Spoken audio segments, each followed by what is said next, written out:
Bonjour, bienvenue à Culture du Royaume, ici Régent Cloutier. Notre vision est d'équiper notre génération à découvrir leur nouvelle identité afin que tous puissent expérimenter leur plein potentiel. Pour en savoir plus, visitez notre site internet à cultureduroyaume.com. Bonne écoute!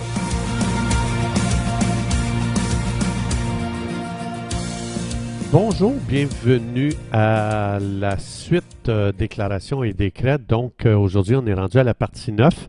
Je veux juste rappeler à nos auditeurs, vous êtes les bienvenus de venir sur le site cultureduroyaume.com. On a mis pour vous des déclarations, des décrets. Donc, c'est là, il y a une liste qu'on a mis là, juste comme pour peut-être mettre de l'eau dans la pompe là, pour que vous puissiez commencer à opérer dans cette dimension-là. Donc, je rappelle, il y a une série de déclarations et de décrets qui sont mis sur le site cultureduroyaume.com. Vous allez dérouler la page et en bas, ça dit « Article », puis c'est écrit ici « Déclaration pour votre nouvelle identité ». Donc, on a mis ça disponible pour vous. Soyez bénis, utilisez-les. Répandez-les, écrivez-les partout, puis je vous souhaite vraiment de vivre une expérience extraordinaire avec le Saint-Esprit à travers ces choses. Donc, je reviens sur les décrets. On est toujours dans la série décrets. Donc, je veux juste rappeler aux gens que chaque jour, nous avons besoin d'un réalignement spirituel. Donc, c'est-à-dire que j'expérimente pas toujours ce que Dieu promet. Donc, ce que ça veut dire, c'est que Dieu peut promettre une chose, puis je regarde ma vie, je dis, mais je suis loin de vivre ça. Là. Dieu, pourtant, il dit ça ici.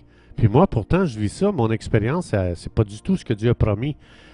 Ça veut dire, c'est le temps, justement, c'est de là que j'encourage les gens à commencer à faire des décrets, parce que les décrets nous positionnent pour qu'ils commencent à se produire un alignement spirituel dans une sphère de ma vie où est-ce que je n'expérimente pas la volonté de Dieu.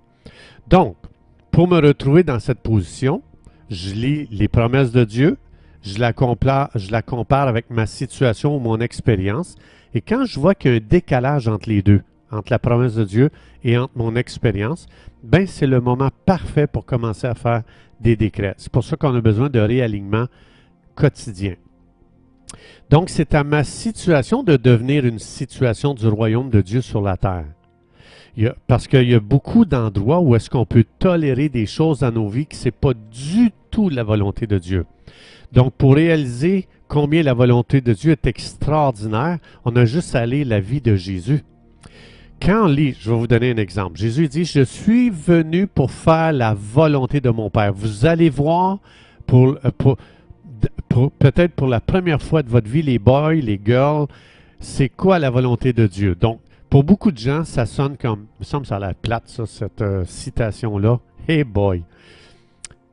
Quand Jésus a dit ça, quand Jésus a dit « Je suis venu pour faire la volonté de mon Père », observez, lisez les évangiles, vous allez voir, des foules innombrables ont commencé à suivre Jésus, au point que les gens ne voulaient même plus aller travailler, juste parce qu'ils ont commencé à voir la volonté de Dieu se manifester envers un aveugle, la volonté de Dieu se manifester envers un sourd, la volonté de Dieu se manifester envers un possédé, la volonté de Dieu se manifester envers un paralytique, la volonté de Dieu se manifester lorsqu'il manque de bouffe, la volonté de Dieu se manifester lorsqu'il y a un manque d'argent, la volonté de Dieu se manifester lorsqu'il y a un manque de vin.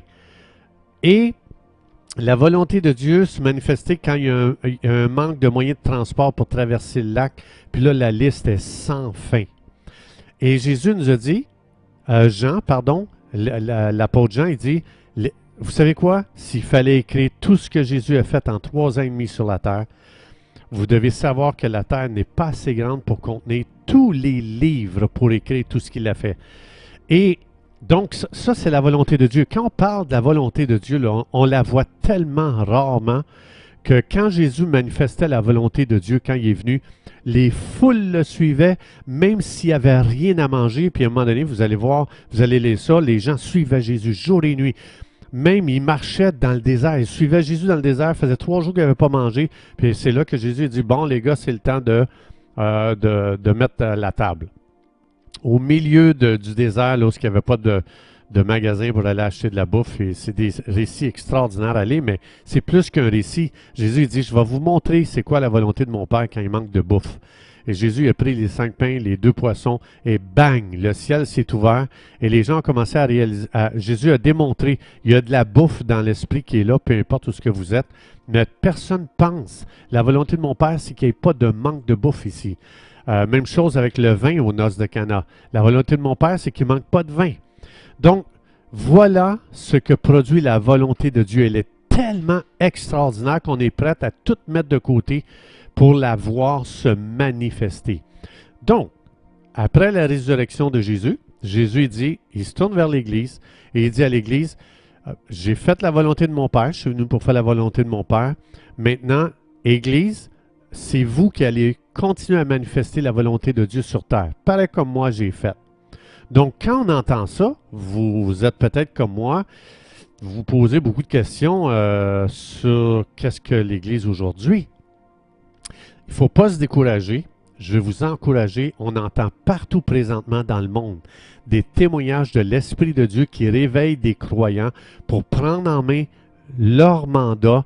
Et il y a beaucoup de merveilles qui commencent à se produire partout dans le monde.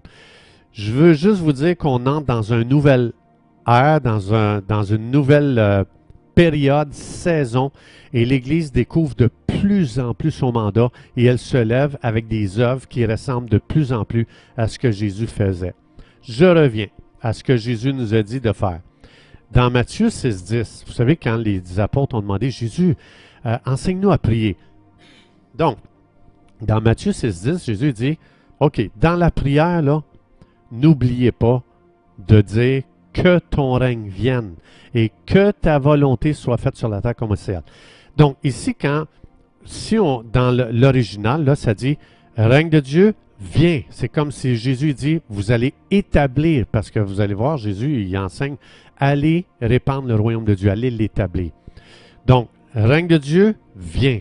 Volonté de Dieu, soit faite. Cette parole, dans l'original, si vous étudiez l'original, c'est un impératif.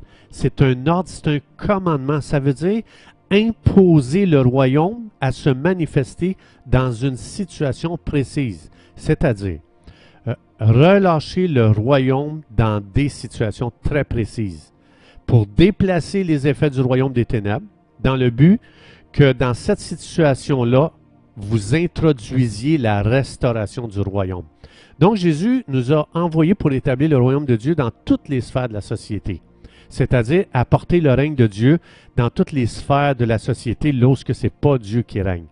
Donc, les décrets, c'est un magnifique départ. Parce que dans Genèse chapitre 1, vous allez me dire, oui, mais la société, c'est un vrai chaos.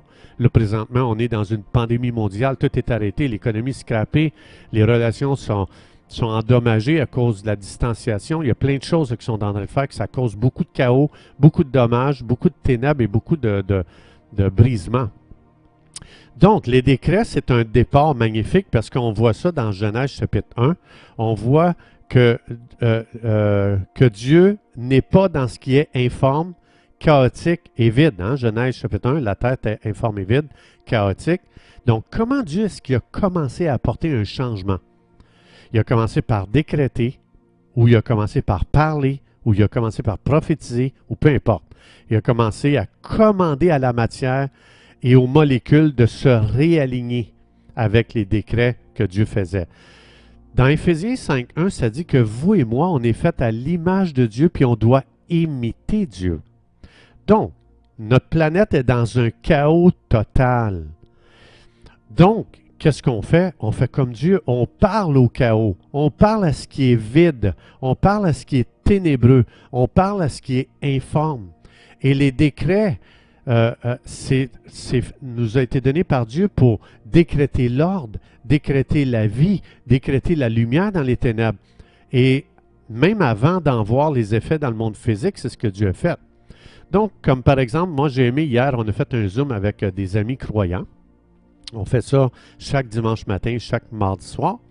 Et puis, mon épouse a partagé un verset dans Psaume 23, verset 4, à cause justement de ce fameux contexte de pandémie mondiale, de crise mondiale, avec le fameux COVID. Donc, elle a cité le Psaume 23, 4, qui dit ceci. « Quand je marche dans la vallée de l'ombre de la mort, hein, le COVID, c'est ce qu'on entend là, ça amène que la mort, ça, c'est ce message-là, et puis ça amène les gens dans la peur, ça amène la mort de l'économie, ça amène la mort partout. Mais ici, ça dit, quand je marche dans la vallée de l'ombre de la mort, je ne crains aucun mal. Présentement, la planète entière est paralysée par la crainte. Ce verset, il est très important. J'ai trouvé ça magnifique quand mon épouse a partagé ça au Zoom hier. Ça dit, je ne crains aucun mal, car tu es avec moi. Donc, quand j'ai entendu mon épouse partager ça, tout de suite, il m'est venu dans l'esprit, voilà un décret que tu peux faire. Donc, ça veut dire, là, j'ai commencé à décréter que nous allons expérimenter plus la présence de Dieu au milieu de cette vallée du COVID qui paralyse les gens parce qu'ils ont peur de la mort.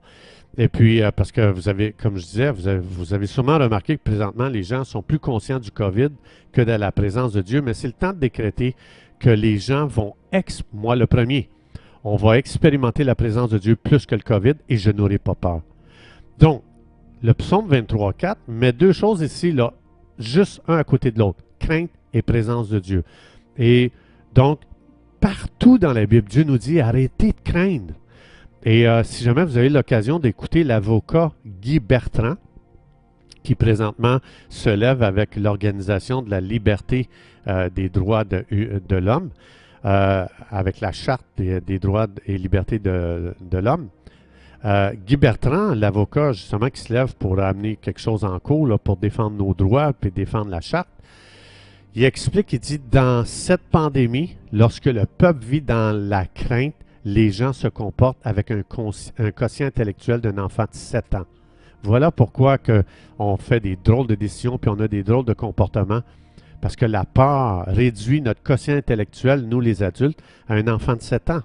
Même chose avec Maître Galati à Toronto, cet avocat si réputé. Il explique lui aussi combien une société se laisse contrôler quand elle est prise dans la peur, dans la crainte. Donc, ces avocats-là, eux autres, ils se présentent en cours et puis ils veulent ramener les droits qu'on a reçus, qui sont dans la Charte, qui sont dans la Constitution canadienne pour protéger la liberté des Québécois et des Canadiens. Parce que présentement, à cause de la crainte, toutes pas toutes, mais beaucoup de droits sont bafoués. La Constitution est bafouée, la Charte des droits et libertés est bafouée. Donc, puis il y a plein de décisions qui sont prises présentement qui sont en train d'enfreindre les droits qui nous appartiennent. Tout ça à cause de la crainte. Donc, c'est pour ça que je vous invite à vous impliquer, à aider présentement nos autorités. C'est des gros dossiers en faisant quoi? En faisant des décrets pour la paix dans notre pays. Je vais juste vous partager un verset dans Psaume 125, 2. Ça dit « Des montagnes entourent Jérusalem, ainsi l'Éternel entoure son peuple, dès maintenant et à jamais. » Donc ici, Dieu révèle son cœur. Je vous aime tellement que j'aime ça entourer un peuple, j'aime sa protection, j'aime le relever, j'aime le délivrer, j'aime le restaurer. Donc présentement, c'est le chaos. On peut imiter Dieu. Genèse chapitre 1. Dieu nous a ouvert le chemin pour nous montrer quoi faire devant le chaos. Il a mis l'exemple à suivre. C'est lui qui a établi le pattern. Donc, vous allez dire, oui, mais il y a beaucoup plus que ça à faire que faire des décrets. Je suis d'accord avec vous qu'il y a plein de choses qu'on peut faire pour instaurer le royaume. Il n'y a pas juste des décrets, je suis d'accord avec vous. Mais présentement, pour le sujet que nous traitons, qui est les déclarations et les décrets, j'ai choisi personnellement, volontairement, de me limiter à ces 2 points, déclaration et décret, juste pour les sujets qu'on traite présentement. Donc, mais oui, je suis d'accord avec vous, il y a beaucoup de choses qu'on peut faire pour établir le royaume de Dieu, mais c'est déjà un bon commencement. Chers amis, merci d'avoir été des nôtres et à la prochaine.